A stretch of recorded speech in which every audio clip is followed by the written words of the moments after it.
भारत के एक प्राचीन नगर धवलपुर में एक छोटा सा परिवार रहता था।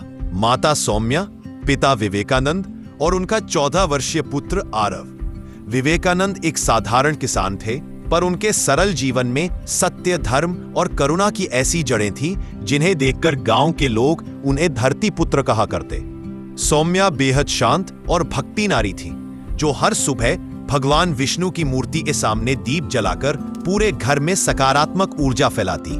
आरव बुद्धिमान था, पर किशोरावस्था का जोश और जल्दी पाने की चाह उसे भीतर ही भीतर कहीं बेचैन कर रही थी।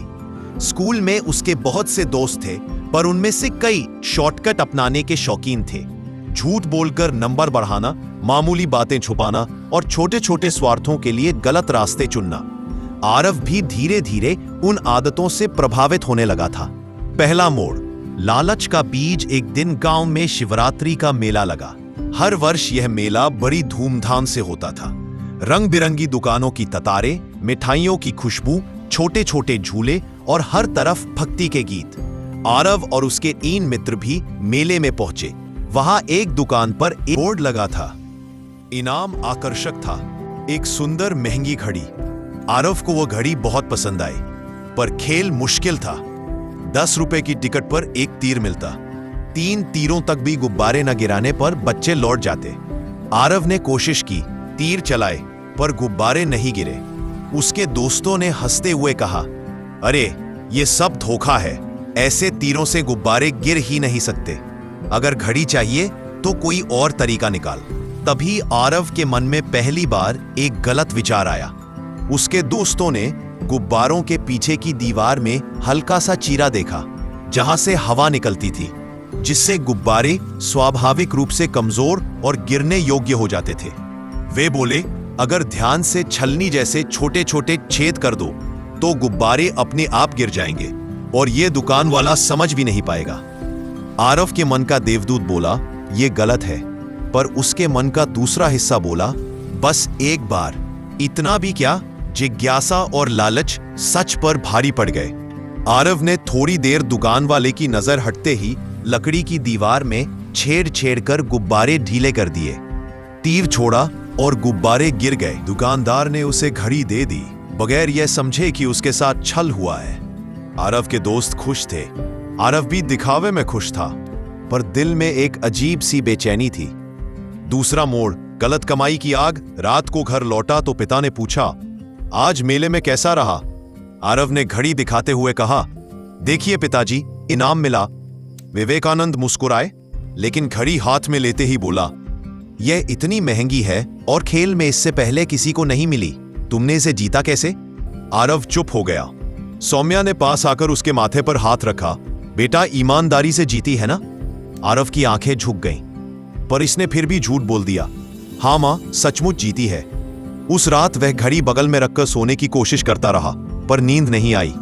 उसे घड़ी चमकती नहीं, जैसे चुपती हुई लग रही थी। तीसरा मोड़, ऋषि का आगमन। अगले दिन गांव में एक वृद्ध साधु का आगमन हुआ। लोग उन्हें ऋषि अनुपम कहते थे।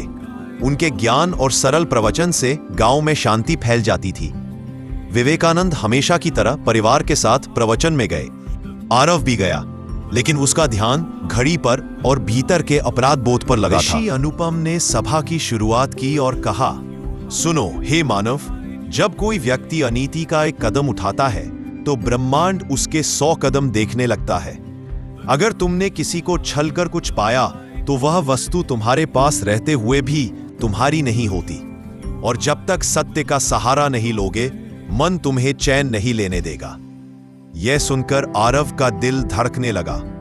ऋषि ने आगे कहा, सत्य वह दीपक है जो छोटी सी लौ में भी बड़े बड़े अंधेरों को मिटा देता है। झूठ और धोखा वे जंजीरें हैं जिन्हें जितना छुपाओगे उतना भारी होता जाएगा। आरव के कानों में शब्द गूंजने लगे, जंजीरें भारी होती जाएंगी। उसे लगा जैसे हर बात उसी के लिए कही जा रही है। चौथा मोड़, स्वीकार करने का साहस। सभा समाप्त हुई, लोग लौटने लगे। आरव अब और भार सह नहीं सका। वह मां पिता के सामने दनादन रो पड़ा। मैंने घड़ी ईमानदारी से नहीं जीती, मैंने धोखा दिया था, मैं बहुत बुरा हूं। विवेकानंद ने उसे गले लगाया और बोले, गलती करना उतना बड़ा पाप नहीं है बेटा, उसे छिपाना सबसे बड़ा पाप है। सौम्या ने उसके सर पर हाथ फेरते हुए कहा, यदि मन में सच्चा पश्चाताप है तो भगवान स्वयं रास्ता दिखाते हैं। आरव बोला, मैं घड़ी लौटाऊंगा, दुकान वाले से माफी भी मांगूंगा। 5वां मोड़, सत्य की राह। अगले दिन आरव अकेले मेले में गया। दुकान वाला सामान समेट रहा था। आरव उसके पास गया और बोला, काका मैंने कल छल किया था, दीवार में छेद कर दिए थे, आपके गुब्बारे आसानी से गिर गए, ये घड़ी मैं वापस करने आया हूं। दुकानदार कुछ देर तक उसे देखता रहा, फिर बोला, कल रात मुझे शक जरूर हुआ था कि कुछ गड़बड़ है, पर आज तुम खुद स्वीकार करने आए। आजकल के बच्चों में यह हिम्मत कहां। उसने घड़ी लेकर उसे एक सस्ती सी चॉकलेट थमा दी और कहा, इनाम घड़ी नहीं, सच बोलने की ताकत है, इसे अपने मन में रखना। आरव की आंखें नम हो गईं। उसके भीतर जैसे कोई भारी पत्थर था जो अब हट चुका था। 6ठा मोड़, धर्म की असली परीक्षा। कुछ सप्ताह बाद गांव में बाढ़ आ गई। नदी ने किनारे तोड़ दिए, कई घरों में पानी घुस गया, खेतों की फसलें बहने लगी, लोगों में अफरा तफरी फैल गई। विवेकानंद जो स्वयं भी किसान थे, दूसरों की मदद के लिए निकल पड़े। आरव भी साथ हो लिया। दोनों पानी में उतरकर लोगों का सामान उठाने लगे। कई बच्चे फंसे हुए थे। आरव ने उनमें से एक को कंधे पर उठाकर सुरक्षित स्थान पर पहुंचाया, पर तभी उसने देखा कि एक बूढ़ी महिला का लकड़ी का डिब्बा पानी में बह रहा है। रोते हुए कहे जा रही थी, इसमें मेरे पति की राख है, इसे ना खोने देना। आरव बिना सोचे पानी में टूट पड़ा। धार तेज थी, पर उसने संतुलन बनाकर डिब्बा पकड़ लिया और महिला को थमा दिया। महिला के आंसू थम नहीं रहे थे। बेटा, तुम्हें भगवान दीर्घायु करे, तुम्हारा पुण्य आज मेरी जान से भी बड़ा है। आरव को पहली बार एहसास हुआ, धर्म केवल मंदिर में दीपक जलाने से नहीं मिलता। धर्म वह है जहां पर आप किसी की सहायता करें और उसके चेहरे पर उम्मीद का दीप जलाएं। 7वां मोड़, ऋषि का अंतिम संदेश। बाढ़ के बाद ऋषि अनुपम फिर गांव आए। उन्होंने बच्चों से पूछा, तुम में से कौन जानता है कि वास्तविक शक्ति क्या है?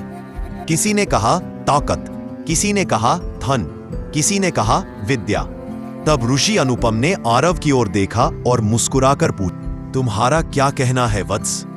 आरव बोला, वास्तविक शक्ति वह है जिसके साथ मन शांत रहे।